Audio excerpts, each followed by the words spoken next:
Hi, நான் உங்க சாப் அண்ட் திஸ் இஸ் கிரியேட்டிவ் சாப். வில்லியம் ஜாம் புவோஸ்கி ஆஸ்திரேலியாவோட மெல்பர்ன் மாகாணத்துல பிறக்கிறாரு.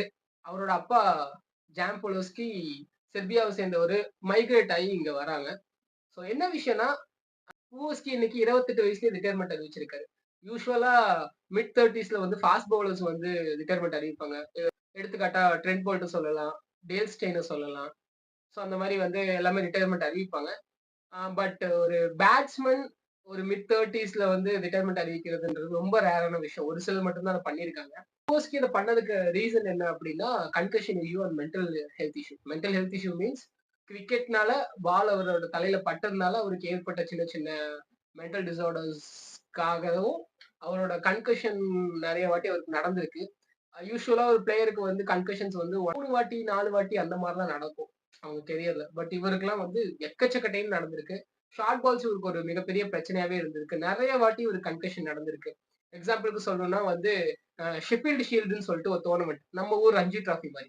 அந்த டோர்னமெண்ட்ல வந்து 21 வயசு கீழ வந்து டபுள் செஞ்சுரி அடிச்சது வெகு சிலர் தான். அதுல வந்து ரிமெம்பரபிள் நேம்ஸ் ஒரு மிகப்பெரிய ஜாம்பவான் அப்படின்னு சொல்லணும்னா டான் பிராட்மன் அடிச்சிருக்காரு 21 வயசு கீழ. ஷேபாக்ல ஒரே ஒரு டெஸ்ட் மேட்ச் தான் இது வரைக்கும் டை ஆயிருக்கு, இந்தியா vs ஆஸ்திரேலியா.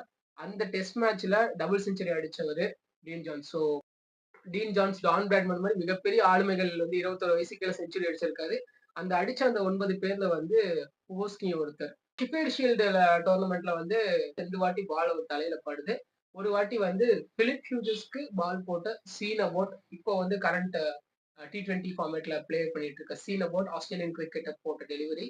அதனாலேயும் கன்கஷன் ஆகுறாரு. ஃபார்ச்சுனேட்லி அவர் வந்து சேஃபா வந்து பெவிலியனுக்கு நடந்து போறாரு. ஷெஃபீல்ட் ஷீல்ட்ல ஆனனால அவருக்கு வந்து 2017, 18 வெஸ்ட் இண்டீஸ் கூட ஆட வேண்டிய டெஸ்ட் மேட்ச் வந்து அவருக்கு வந்து அந்த சான்ஸ் வந்து நிராகரிக்கப்படுது. 2020, 2021ல நடந்த பார்டர் கவாஸ்கர் டிராஃபில எகைன் கவுண்டி கிரிக்கெட்ல வந்து இந்தியாவோட பிராக்டிஸ் கேம்ல வந்து அவருக்கு வந்து கார்த்திக் தியாகி போட்ட அதே டெலிவரி, ஷார்ட் டெலிவரி எட் அகைன் தலையில படுது. கன்கஷன் ஆகுறாரு.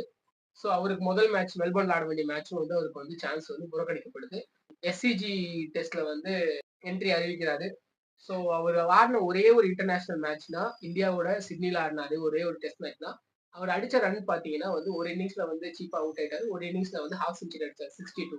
எப்படி நம்ம ஒரு பிலிப் ஹியூஜஸ் வந்து 63 ஃபார் அவர் அப்படின்னு சொல்றோமோ, அதே மாதிரி ஒரே ஒரு டெஸ்ட் மேட்ச் தன்னோட நாட்டுக்காக ஆடி கன்கஷன்னால வந்து ரிட்டையர் ஆன புவோஸ்கி அடிச்ச ஒரே ஒரு ஹாஃப் செஞ்சுரி இந்தியாவுக்கு ஆப்போசிட்டா அவர் விளையாட ஒரே ஒரு மேட்ச்ல. ஸோ வில்லியம் ஜாம் புவோஸ்கி you will be remembered as 62 forever. Have a great retirement and have a great second innings Puwoski. That's it for the video. Now, this is Cricket Insight.